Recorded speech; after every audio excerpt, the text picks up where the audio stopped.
we'll get started now that we have technology. All right. We are gonna, the second half of the presentation will cover the economic and community development, and lastly, we'll cover infrastructure. I would like to introduce one of our other new addition to management budget, Jennifer Custer. So Jennifer Custer is gonna walk us through economic and community development. Good afternoon, everybody.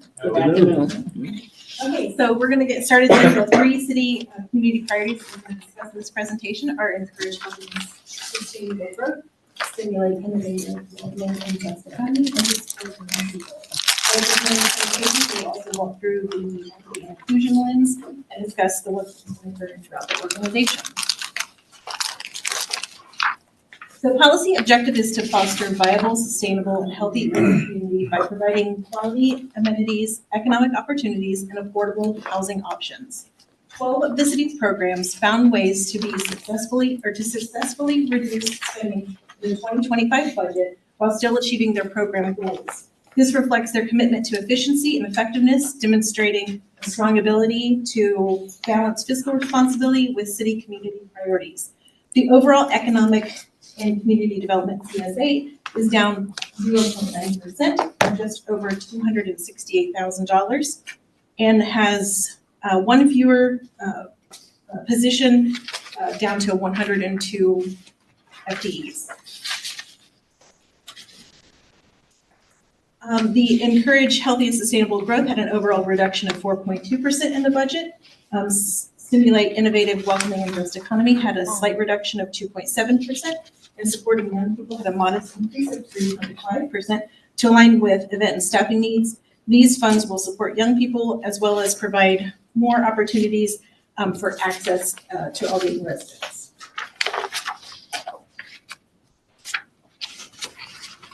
Okay, we'll get our presentation started then with Encourage Healthy and Sustainable Growth, CSA, with Planning Neighborhood Development. The program that we're going to discuss first is Community Development. Personnel costs are just over $830,000, which is up 3.2% due to annual wage increases. FTEs will remain at 8 for the 2025 budget, and CM is down 24%, and most of that reduction was taken from other professional services and legal advertising. Okay. Thank you. It's on? No. We don't have Hey, the green light department. All right, wake everybody up here. All right, thank you, Jennifer. So, community development, this is a group that Sarah Geis, division manager, leads, and obviously it's a really unique kind of function and focus for the city. Looking at their measures of progress, the first one, number of individuals receiving prevention and diversion services. You'll see here that our target for 24 was 120, and obviously we're exceeding that by a considerable amount.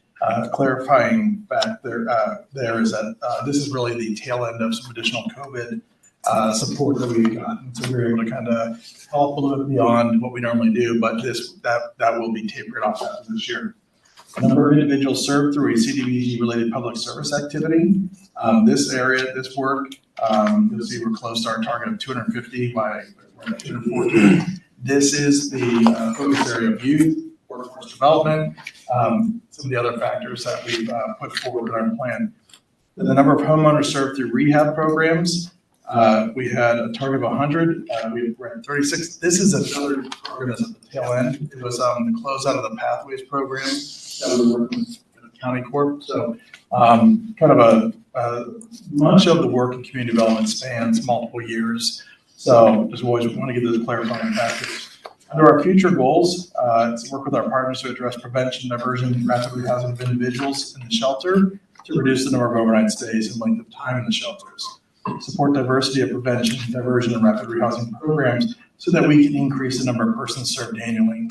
That is one area that Sarah's really worked on and has struggled because of the number of providers. We can only do so much, and so knowing that if a problem or need is growing, we need to identify more providers. research and implement alternative housing models to address the rising number of unhoused persons and their increasing service needs, and to work with service partners to develop and implement the remaining public service projects, including ongoing youth services awarded in the 2023 CDBG competitive process. Continuing, we have a number of active agreements funded through CDBG within the fiscal year. So we have about a target of 15 kind of service-based agreements. We're at 31, which a lot of that is related to the number of infrastructure projects that we fund with this. So that kind of puts it over. A number of projects that met a community priority. That new measure you'll see for 2024, we're at 8. This was based off of the number that was awarded under the competitive process. So it's not that from the line above that only 8 of the 31. And so 8 we had kind of a mandate, but then 31 was we were exceeding that target. Future goals: begin the 2025 CDBG competitive process and ramp up the number of organizations providing CDBG home repair programs. Strive to increase the number and variety of applications and subrecipients participating in CDBG programs during the 25 process. Staff will aim toward as many organizations as possible through the housing-focused competitive process and continue to offer CDBG technical assistance during and after the competitive process. Now, one additional really significant win recently after we submitted these was that we were made aware that we received a lead grant capacity fund of $2.5 million. And at the CNDAV meeting Monday, Sarah did a phenomenal job explaining what that means, what it does in relation to the funds that the county has, how they work together, how they work differently. But we're optimistic that this is a starting point. The 2.5, this is kind of like a funding. The capacity is to kind of get you to get your network of providers in place and then to be eligible for future ongoing funding. So that will be, although it's not up there, it is a considerable future goal for us, is to implement that program within the Community Development Division. For our equity inclusion lens, ensure poor, vulnerable, and at-risk Daytonians have access to social and economic services. So recently the commission approved some contracts for meal provision and literacy programs with the Megas Hope Zone, as well as supporting social services for youth and workforce development for low and moderate Daytonians. And so that was some really significant outcomes for 2024. Moving forward, kind of, again, trying to be effective stewards of the various funding sources for internal and external projects. And you'll see, kind of tying this all together, the photo there was, we were celebrating CDBG's 50th anniversary event, and kind of a rally cry to keep the funding. And unfortunately, at the federal level, it was an across-the-board cut. And so Sarah's team has been working with the city manager and with MMB on recognizing those cuts to not just to us, but to every city, and to be preparing for that reduction in funding from HUD and the CDBG. Great. Moving on to stimulate innovative, welcoming, and just economy with a priority in the program of community engagement. Personnel costs are just under, or just over $795,000, and it did have a slight decline, mostly due to the healthcare holiday budget solution and the vacancy of one of the community engagement specialists. Their contracts and materials also saw a slight reduction to supplies and materials, just over $2,000, which contributed to the overall % reduction. Most notably, community engagement had a $55,000 reduction for technology and software for a CRM database that we were actually able to complete in-house. Strategic objective: positively impact, facilitate engagement within our communities through strategic investments, quality of life improvements, and thoughtful partnership with residents. Mike Squire, our division manager, does a phenomenal job with this. You'll see that the number of residents impacted by staff engagement projects to date, we're at about almost 3,200. And I want to point out that this is not solely just for our department. You'll hear from other departments that Mike's group is really a resource for all city departments if there is a need to have outreach in the neighborhood to either make connections or to actually go door to door and knock. And so I am not surprised by this measure. Second, the number of mini grants successfully completed within the fiscal year. We had 7 mini grants are up to $10,000, up to, not necessarily. And just to give you an example, a few, African American Cultural Festival was awarded $10,000. Dayton View Historic Beautification, $5,000. We had Habitat for Humanity, Rock the Block, $10,000. So these projects kind of vary based off of the application process. Number of mini grants awarded within the fiscal year, we had 13 for about $92,000. Future goals is looking to expand partnerships with internal initiatives like Wreck the Hood, which you'll hear more about that later, and external partners, the Living City Project, to enhance community engagement, leveraging shared resources and expertise to create more impactful programs and outreach efforts. Develop metrics to evaluate engagement efforts, ensuring that we accurately measure community impact and the usefulness of information gathered, which will inform and guide future initiatives and resource allocation. Now, there's another future goal on here that I don't think it's too soon, but I'm going to add for Mike, is that they're going to reschedule our neighborhood conference that the hurricane impeded our ability to host in the fall. So we will be looking at some dates in the spring of 25 to bring that conference back online. Continuing with community engagement, these dollar value of community engagement grants issued, these are the $1,000 event-based grants for neighborhoods. And so we had $11,000 this year through Q3 to help facilitate some of those various grants applications. And then number of people who attended community engagement grant events, we're at about 1,600. So Mike's doing a great job of capturing, again, participation and obviously output. Future goals, implement targeted strategies to increase engagement with Dayton's immigrant and refugee populations, fostering inclusivity and ensuring their voices are represented in community planning and activities. And that's obviously a signature goal for our Welcome Dayton initiative that is housed in community engagement. Okay, in the development program, personnel costs are at $860,600, which is just a slight increase to attribute to the annual wage adjustments. And the C&M stayed relatively flat from 2024. This includes $165,400 in contracts and materials. And it is inclusive, though, of the $3.25 million transfer to the development fund. Thank you.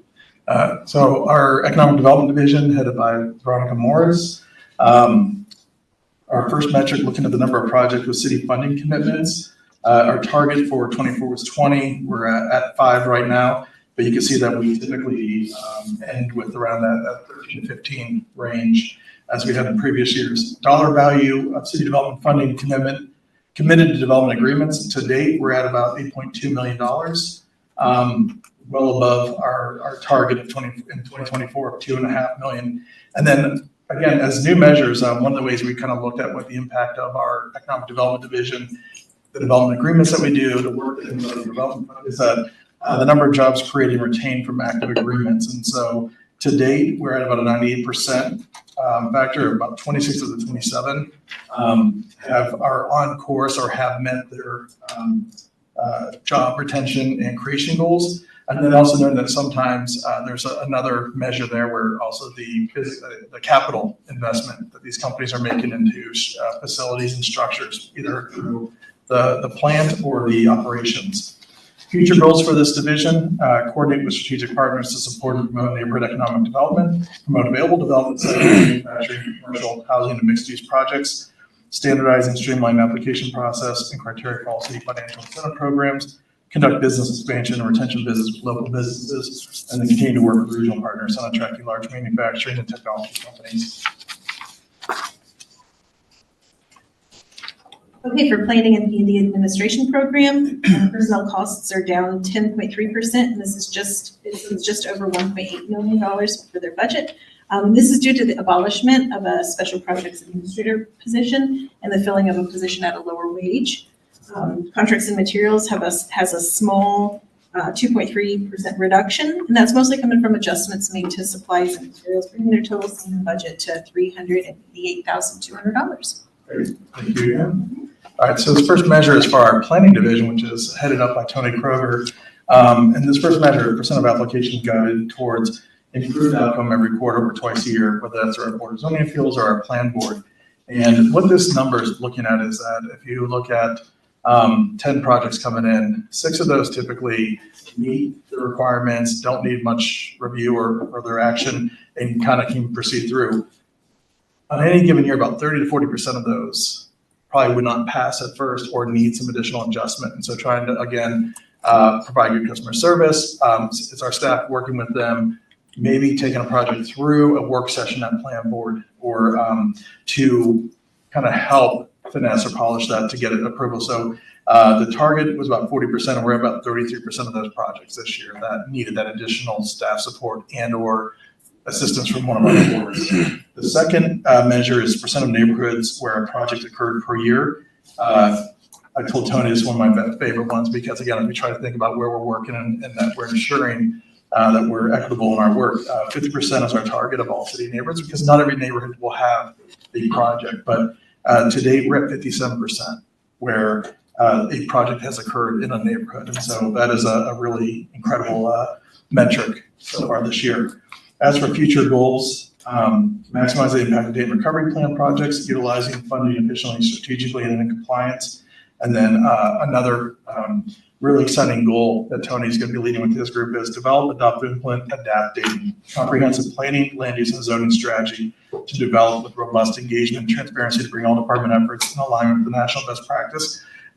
As Tony mentioned, that they were looking at a lot of people here were like, oh, we just updated our zoning code. Well, it was about 20 years. So 20 years flies by, and there's been a lot of improvements and changes in the landscape and the work of zoning and planning. And so while we had just completed our comprehensive, we're now due for this zoning. So this can be an exciting effort to really have our zoning code reflect what we see in best practices elsewhere in Ohio and in the country.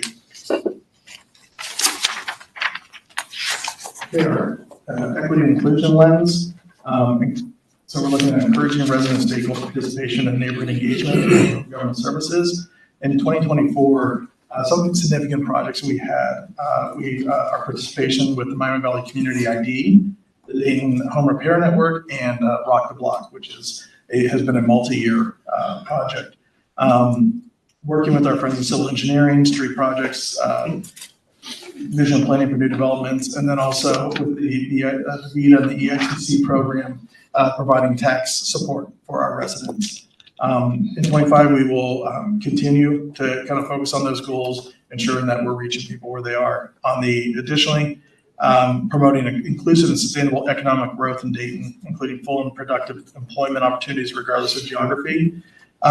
Some exceptional outcomes from 2024 was working with and providing the technical assistance in finding funding for the 6888 Kitchen Incubator, Minority Women-Owned Business Incubator, right here in the arcade. The Right Factory site, working with community development and economic development to secure funding for site prep work. As you know, there's a ribbon coming there for the West Pod, but that just being the first start of future investment and creating the groundwork for Black and brown business owners to set up shop in that site.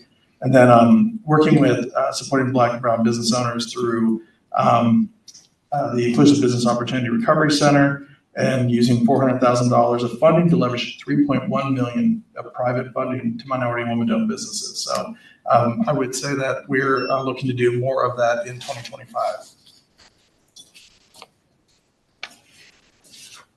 Great, thank you, Steve. Moving over to HRC, the Program of Business and Technical Assistance. Overall, the HRCPTA budget realized a 2.4% reduction. Personnel costs increased to just over $417,000, which is up about 30.9%. This is related to the addition of a contract compliance officer and annual wage growth. Contracts and materials are down. They saw almost 60% reduction, and this was we were able to remove some consultant and contractual services funding with the addition of the FTE. Thank you, Jennifer. Thank you. Good afternoon, Mayor and Commissioners. Our strategic objective aligns with our mission, and it is to promote a culture of fair treatment, equity, and inclusion for all businesses. We do that by overseeing business inclusion programs to ensure equal access to opportunity. This measure of progress shows our SBE, MBE, and WBE. And looking at that from Q3 of last year to Q3 of this year, SBE saw a drop from 151 to 150, about a 0.6% decrease. MBEs saw an increase from 100 to 112, about 12% increase. And then WBE saw a decrease from 63 to 60, which is about a 4.7% decrease. I think it's the challenges that HRC has had over the last couple of years, but specifically this year with staffing. I'm very happy to see that those numbers didn't drop even more than that. And the reason being is because the staff that we have there now are working really, really hard with the businesses to ensure that they don't drop out of the program, but to also work with the new businesses to get them in. And I'm happy to say that right now, we actually have 7 new businesses in the pipeline, and we have 6 businesses that are up for recertification in the pipeline. Our future goals, we want to increase the number of businesses by strategically targeting outreach to MBEs, WBEs, and SBEs perform in high demand areas. I can tell you right now, electrical and plumbing would be an example of 2 areas that right now we are not able to set goals in often because we just don't have the businesses in the system to do so. So going out and soliciting the businesses like those so that when those projects come across that we can set goals in those areas. The addition of an outreach coordinator, which in 2025, that's the FTE that you just heard about, that we got approved for, is going to be most helpful in that area. So that'll be one of the main responsibilities, is going out to seek out new businesses, especially in the areas in which the city is procuring, in the areas of opportunity with procurement from the city. We've collaborated with departments and we'll continue to do so, and our community partners. We have an upcoming event with the Chamber of Commerce where we're talking about the new police station and how we can get more participation in that effort so that we can meet the 25% goal for that. And we want to get ahead of projects. So we're looking at doing outreach long before a project comes up, so the businesses that may want to participate can get themselves in line, get certified if they need to, collaborate together if they need to, and do things. Typically, it's about a 2-week time frame between when something is advertised and when people have to start putting bids in, and we just want to get ahead of that. We might not know the entire project, but if we know what is coming down the pipeline, we can say these are some of the projects that are coming up and give businesses that heads up so that they can get themselves together. We think we get a lot more participation that way. All right, so for measures of progress, here, pet companies doing business with the city. So the percentage of pet companies doing business with the city, the annual target for us is 12%, and we're currently at 10% through Q3. The percentage of RFPs assigned to goal. This is a new measure, something that I wanted to look at when we come in. This is looking at RFPs that are sent to us and the number of RFPs that we're able to assign goals. And we want to be at 70%, and we're above 70% now. That's what we're looking at in the future. We want to be around 75%. And that all depends on getting more businesses to be able to do that. The dollar value total spend on PEP companies doing business with the city through Q3 is around $9.7 million, which is great. And then the percent of utilization of PEP vendors for goods and services, we want that to be greater than or equal to 1.5% in each category. And you can see we're well exceeding that, 8.4% for WBEs, MBEs 4.3%, and then SBEs 18%. Future goals for us would be to, based on our current metrics, we want to see 15% of PEP certified companies doing business with the city of Dayton. Now, I say that based on our current metrics, and the reason I mention that is because we're looking at some possible new metrics. We have 151 businesses and a little over 151 businesses in the program right now, but not all those businesses are able to do or have NIGP codes that can do business in areas that we procure. And so give you an example, if we had a hair salon or a barbershop, that would count against our numbers because we just don't procure in those areas. So taking a look at actual our top 3 categories in which we spend money and seeing how many businesses we have that can do business in those areas, and you'll probably have a lot higher number than 15%. It may be 30 or 40% because the business is doing business with those NIGP codes would be a lot different than what we're seeing. by just including everybody that's in the pot. We want to see 75% of projects and RFPs receiving a goal, and then with 90 or more percent of those projects meeting the goal. And when I say that, right now we're at 90%, we're at 89%, 89.5%. Out of the goals that we set, there are some projects that don't meet the goal, but those projects that aren't meeting the goal right now may be 5% off, 3% off. So if we have a 10% goal and they come in at 7, we don't consider that as meeting the goal, even though they're very close to meeting the goal. We want to increase the total spend with PEP companies to 12 million. And then we want to continue to see greater than or equal to 1.5% of utilization of PEP vendors for goods and services. In our equity and inclusion lens, for outcomes, we have been and we will continue to collaborate with ecosystem partners such as the Chamber, the Urban League, Greater West Dayton Incubator, and others on programs to promote opportunities for small businesses, such as our outreach program. We help mediate conflict to resolve contract issues between 2 primes and subs this year. We're actually currently going through one of them still right now, and I actually got a call today that there's an issue with a third, but we think it's just because of some paperwork. So we should be able to work through that one fairly soon. We're working with working with departments to find more opportunities for small businesses to participate. And a great example of that is working with Planning Neighborhoods and Development. They have been very great to work with. Ken Jackson and Demolition. If you've seen that we normally send out maybe 200 houses and we know demo, we want to get it done. One of the things that may hold it up is us working with Ken and saying, hey, Ken, can you break that down to 15 or 20 so that some of our smaller businesses can be primes on those projects? And that's what we've seen happen. They just can't get the bonding to do 200, or they don't have the manpower capacity to do 200. But when you do 15 or 30 or 50, you start to bring in opportunities for smaller businesses, SBEs, maybe at the higher number, and then some of our minority vendors at some of those smaller numbers to do work. So doing things like that, continue to partner with procurement, Nick Daly in the water department, Dave Escobar in engineering, they've all been great to work with. And I think if you talk to them, you'll see that the relationship has been great. And then in our equity and inclusion strategy, we want to increase the number of PEP certified companies in high demand areas, basically where there are opportunities for participation. We want to revamp and streamline the PEP program. And this is so that we're in line with the state. Our program is based off of the state DBE program, but our forms and documents are a little bit different. And a lot of the businesses cross-certified from the state to HRC and from HRC to the state. And we just want to make that an easier process. For a new business, to give you an idea, it's about 17 pieces of paperwork that they have to fill out. So it can be cumbersome. You're asking for personal information, and sometimes people are reluctant to give that to you. So we're just trying to make the process a little easier and comfortable for businesses to do business with us. We also, to better serve our customers, we are going to roll out a survey in 2025 so that any business that we interact with can give us feedback on how we are doing. And as our city manager also asked, we are looking at including our internal departments as well, which we get feedback from them. They have no issue giving us feedback, but it'll be a more formal way for them to do so. In finishing, I just want to say thank you to the HRC staff, because none of this stuff would be possible without the team.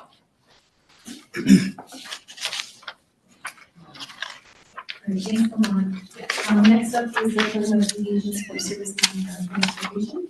Overall, report support services realized a 2% budgetary decline for the 2025 proposed budget. The personnel costs did increase though 8%. That was just related to annual wage increases and the addition of 2 FTEs that moved from various orgs to better align with community or better align with org needs. Contracted materials for 2025, they did see a 4.4% reduction mostly in indirect cost allocation and other professional services. All right. Good afternoon again. Strategic objective is to stimulate positive growth in services at the airport. And there's several measures that we want to measure the progress that we're looking at. And one thing that most airports compare themselves to the average cost per employee. And our goal, our target is $14, less than $14. And we ended up with a third quarter result of 15.41. So we're, it's not ideal, but we understand that this airport is in the regrowth phase. We were a much larger, more employments at one particular time. As we grow back, that number should go down. As planes we collect more landing fees. So that will change, but that's what the measure is for now. But we want to make sure that continues to go down. Our target for 2025 is $13. The next measure is percent of growth in airline seat capacity. That's the total number of seats that we have available. Our target in 2024 was 4.8%. We did see a slight decrease, about 0.2% decrease in the third quarter 2023. So went down a little bit, but as the airlines, we know a lot of airlines, if you know Dayton, we are seeing airlines transition from the 50-seater to the 75-seaters. We're seeing a lot of narrow-body aircraft. Some of the airlines are looking at making the upgrade. So in 2025, we are projecting that growth about 14%. And our future goals: develop and execute an aggressive marketing strategy plan to increase growth at ADY. There's an RFP out currently for marketing, creative marketing services at the airport to help us market the airport more, let people know about the services that we offer at the Dayton Airport. The next one is the ground transportation area and airport support services and ground transportation. So the next measure of progress is the percent of growth in employments. And in 2024, we had a target of 12.5%. We ended up in our third quarter with 4.7%. Target still remains about 13.2% increase in growth employment. So we're, again, everything is moving in the right direction. The number of aircraft and the type of aircraft that are coming into Dayton. The next measure is a growth in parking revenue year over year. So in 2024, we had a target of about 10%, and we ended up at 10.7. So parking is doing very well. So we met our target, and next year we're going to do the same target, about 10% increase annually. Future goals: continue to work with our air service consultants and our airport corporate advisory group to develop and implement a strategy for new service. We really gained a lot of information from these corporate advisory group, find out what their travel needs are, what their needs are going in the future. So it's really good to meet with them. Actually, have another meeting tomorrow to discuss what the needs are and give them an update of what's going on at the Dayton Airport. The equity inclusion wins, increased airline seat capacity and the number of new markets, provide low-cost travel options for the community. In 2025, we'll continue to engage with airlines, promote DUI and market while simultaneously working to reduce operating costs to attract additional competition. Seek out new markets and work to lower our costs for employment.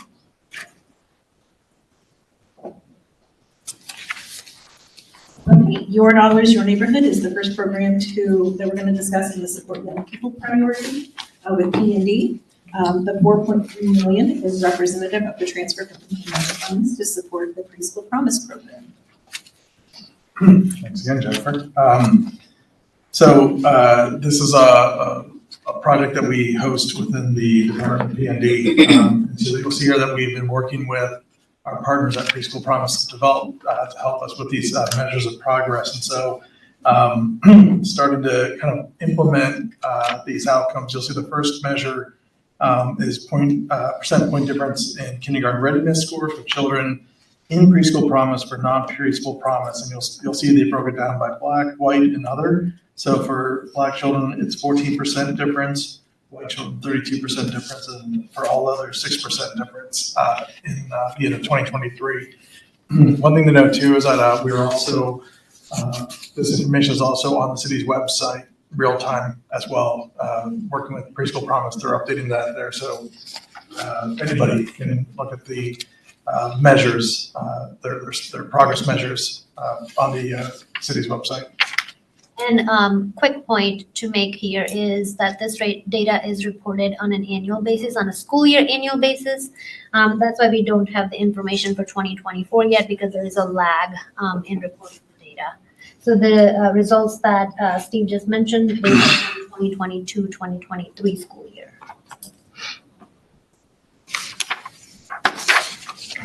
Okay.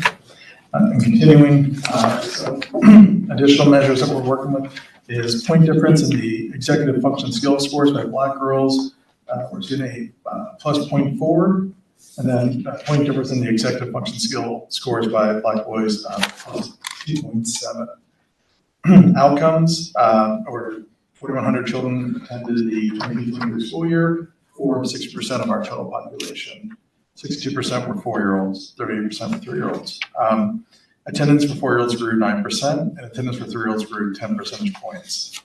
Future goals is to continue to measure the KRA scores disaggregated by race, develop and strengthen current strategies for Black boy brilliance and Black girl genius to address racial disparities we see in data, continue to prioritize high-quality preschool by supporting programs that earn high-quality ratings from the Department of Children and Youth, and lastly, to continue to utilize all available funding and resources available to ensure children have access to high-quality preschool.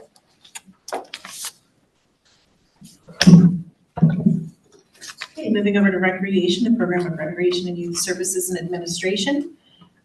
Personnel costs are up slightly, just 1.4%, following the annual wage adjustments and offset by one fewer budgeted position. Contracts and materials are up 8.5%. And that does include those some increases to temporary staffing to cover the aquatic staff vacancies and to maintain current pool hours. There was a reduction there to offset the over $300,000 in supplies and materials that are in the program needs. Good morning, Mayor and Commissioners. So our strategic objective for this one is to enhance the quality of life of Dayton residents by providing various recreation programs, including pools, fitness rooms, recreation centers, and community events. Our first measure was total number of people in attendance at special events. So our target for this year was 15,000 people. Last year we did 21,000, and we resulted this year with 16,000 for quarter 3. The biggest difference between last year and this year is that this was the first year that we didn't do music series. So as you know, most of you, I think we saw you all at our Wreck Your Hood event. That was to replace music series because we were to take our programs to the neighborhoods. So Wreck Your Hood was the idea that we came up with to go to our neighborhoods and service our citizens in their own neighborhood instead of them having them come to us, which turned out to be a great event, as you saw. So we want to continue that for 2025. The second measure is the total number of people in attendance at our aquatics programming, at our pools. Our target was 20,000 people last year. This year we did 13,000 people, and we did that on an abbreviated schedule. As you know, we had some challenges with our lifeguard staff, and I'm sure Commissioner Shaw will be glad to know that we now only have one vacancy amongst our lifeguard staff. So we've done pretty well. Commissioner Shaw, you've done a great job advertising and marketing for us. So our staff have been really great about finding the people that we have. We have a great team of permanent staff and temps. So we can really do great things for our aquatic program. So leading into that, our future goals for next year is to improve our Wreck Your Hood program. We're gonna identify 4 different neighborhoods this year with the help of planning department. They were very strategic with the program this year. So we're gonna identify 4 new neighborhoods. All of the neighborhood leaders want a Wreck Your Hood in their neighborhood, but we're only gonna be able to do 4 next year. So we're gonna make those the biggest and best ones we've done. And we're gonna try to do some new things that we didn't do this year. We also wanna open all 3 of our pools back to their regular schedule. So Belmont and Dabney Pool will all be on full schedules, meaning that they will be open every day of the week. And then GDRC will be open on a weekend schedule. We think that we'll be able to do that once we get this last position filled. And our staff I'm asking them every day, are we there yet? Are we there yet? So we're pretty close. So we'll be looking forward to that.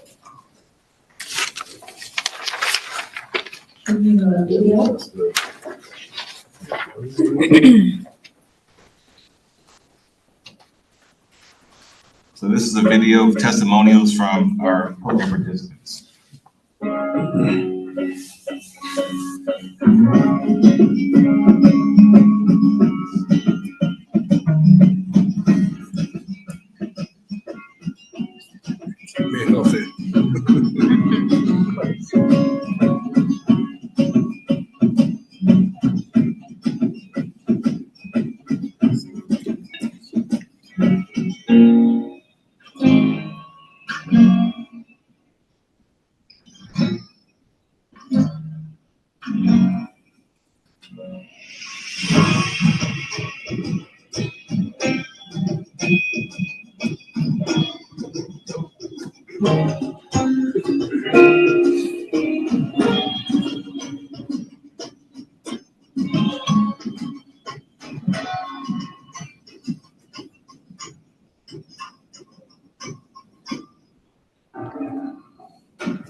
So we hope that video wasn't too long, but we really wanted you to get a feel for the experiences that our patrons have had in our programs.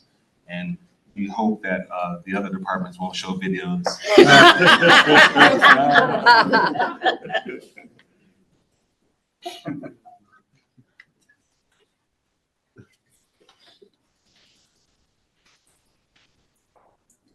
Okay, so moving on to the program of sports, personnel costs are up 11%. We should be on page 24.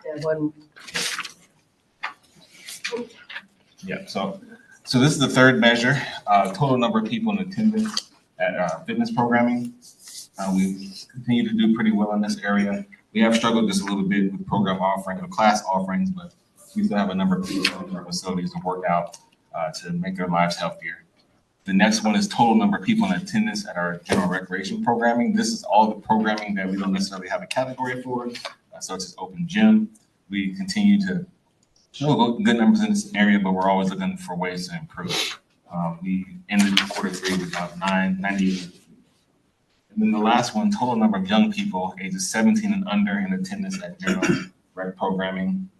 Our target was 15,000 for the year, and we ended up with 5,500. So this area is where we're always looking for, trying to figure out how to get more young people into our building. We have had constant conversations with the public schools. We're working closely with their athletics department on getting more people into our buildings and just creating a safer space for our young people when they get out of school. So our future goals is to assess our current fitness offerings, figure out how we can be more inclusive and get people into our programs regardless of their physical ability. We also want to implement more wellness programs by having health and fitness days and fitness challenges for our citizens. We want to maximize all of our social media avenues and advertising of our programs along with printed media. And we want to explore all of our program offerings outside the center and figure out how can we go to them instead of them coming to us, because transportation might be a challenge for most. So we're trying to figure out how to do that with our current staffing levels.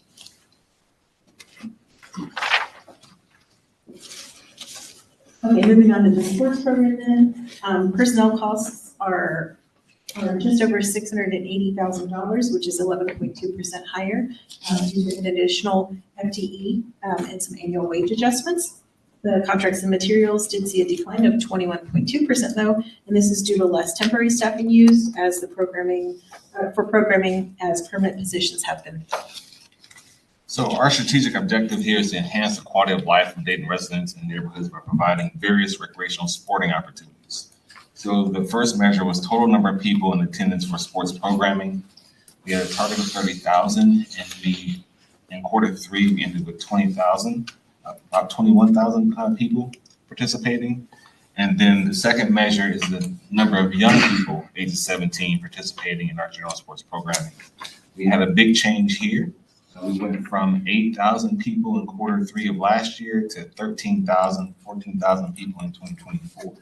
We think this is due to us providing more clinics for our sports. We discovered that a lot of young people want to participate in sports, but they don't necessarily want to be in a competition, or they're intimidated by participation in media competition type leagues. But we had clinics. We got kids into our clinics that were for a short period of time that taught them how to play the sport instead of just throwing them in the sport, expecting them to know the skills for that particular sport. And we had great success with that.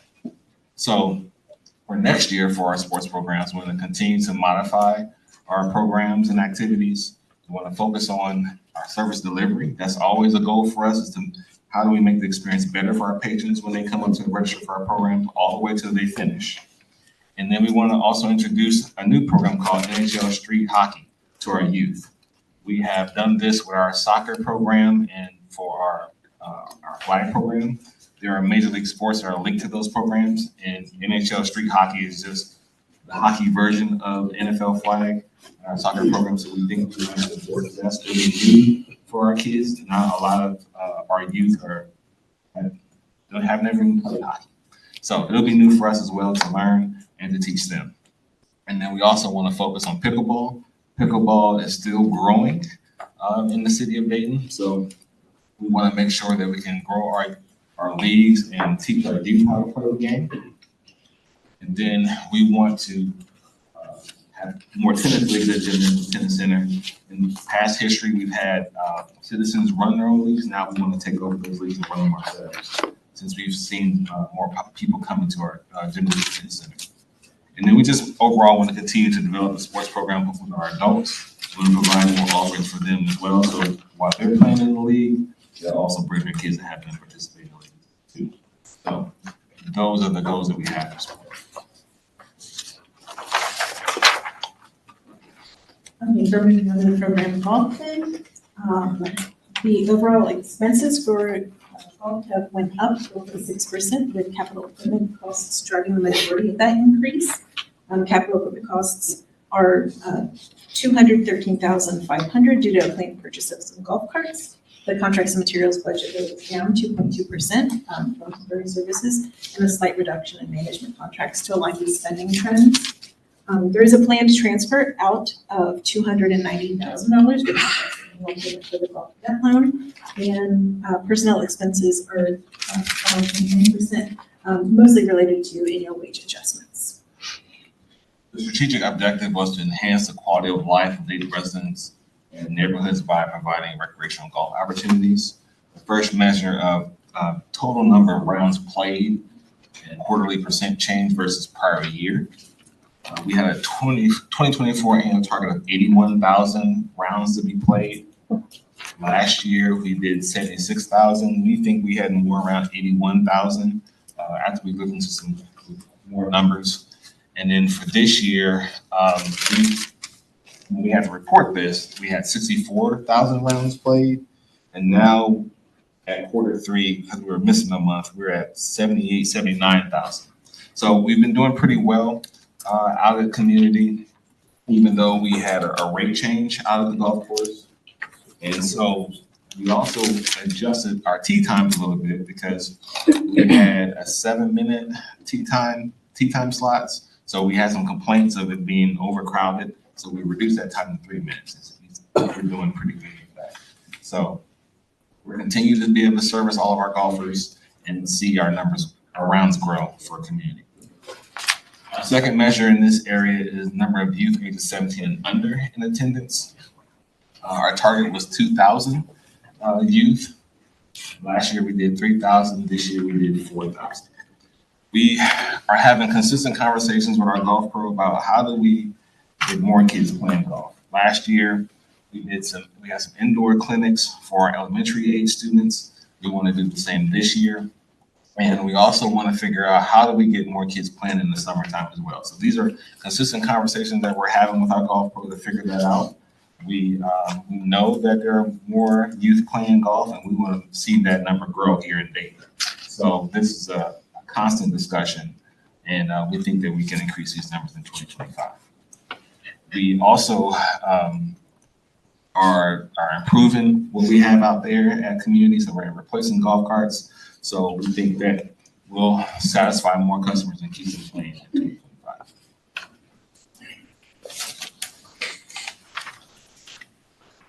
So our equity and inclusion lens was to increase and improve access to recreation programming to Dayton's most vulnerable and underrepresented residents. So we did that by having the Record Hood event. As you can see up there, we did it in Burkhart, Linden, Greenwood Village, and Mountain Chapel. We serve 1,600 neighbors, and we partnered with 15 local organizations to do that. Thanks to planning, fire, police, and all of our internal departments, we And we did pretty well at that event being for the first year. So next year, we want to continue to expand that. We also want to support the possibility within the staff and programs. And then we also, we're looking to complete our academic field renovation, creating more opportunities and play spaces for them. Our second lens is to create a welcoming environment for Dayton residents. To do that, so this year we had a program called Her Time to Play. It was one of those sports clinics I was talking about where we got young girls involved in playing basketball instead of throwing them into the league. The WNBA has a program called Her Time to Play, and it's a very soft introduction into the game of basketball. And we had over 20 girls to participate in that program, so we've done pretty well with that program. I think we've offered it a couple times in 2024. And then we also want to continue our other mini clinics as well to introduce youth to sports. In 2025, we're continuing to look at our cultural awareness amongst our staff. We want to provide more training opportunities for them because they're ready for anyone that comes through the door. We also want to expand our non-traditional sports offerings. There was some debate about whether or not esports is a sport or not. It's not. There's no debate. One of our very own City of Dayton staff has a student in college at UD who's playing in an esports league. So it might just be a sport, Joe. We also want to continue to explore partnership. We also want to continue to explore the partnership with Welcome Dayton to help us with our immigrant population. It's still a challenge for us to get them to come through our doors. We want to really understand their culture and what it takes to get them to come to the rec center. So we want to have those conversations this year, actually starting this year, to figure out how do we become more welcoming to them and invite them in to participate in our programs.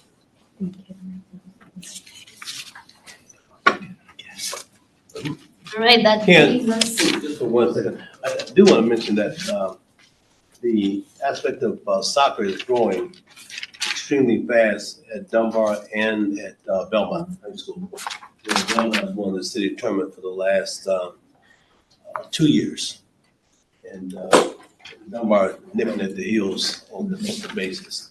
It's because of a lot of immigrant students that we have go to locations. And we've had a lot of conversation with Dayton Public Schools about the sport of soccer. They, DPS along with Croc are very much interested on how we can grow the game, especially once we complete Carrick Field. So I expect soccer to really be booming in Dayton in future years. Hosting tournaments. Correct. Okay, we will walk through briefly the Dayton survey results. As with the previous CSAs, here you can see the comparison between 2022 and 2023 results. With Economic and Community Development CSA, there are a lot of questions related to resident satisfaction with aspects of their everyday life. Although many year-over-year changes are within the margin of error, there are also areas of improvement related to the city services on this chart. For example, the satisfaction with support for entrepreneurs and small business owners that has reduced by 2.8% compared to 2022 results. And as you heard earlier, Lamont talked about HRC, who is planning to do an increase in the outreach for small businesses and minority-owned businesses and women-owned businesses so that we can increase the participation and increase the certified companies. As we continue this work, we hope to see positive results in the as we continue to do the survey in the community. I also want to plug here that the survey is currently in the field. And so as you are talking to the community and the residents, both the commission and the staff, if the community members have received the survey in the mail, please encourage them to take the survey. And that concludes our Economic and Community Development presentation. Do you have any questions? Commissioners, questions? Commissioner Fairchild? Mr. Gondel, from the very first segment. You talked about our program on housing. Did I understand you that there's a reduction in funding from, I don't know if it was ARPA or CARES? Yeah, I was referring to just our cuts from the federal government and CDBG. So we took the cut in our home program this year. We'll take the cut for CDBG in the coming year. We're seeing increased needs in homeless and we're have reduced funding. Is that right? Am I understanding that right? Yeah, no. ESG is unaffected. Yeah, ESG is not affected. That's the only program that I did not affect, did not cut. And then a question of clarification on page 13. That second measure, percent of neighborhood where a project occurred per year, that is a percentage of neighborhoods that have projects in them? Yes, so that would have been 57% of our 65 experience. Okay, Planning districts experience had some considerable project occur there. all right. Thank you. Good. Thank you.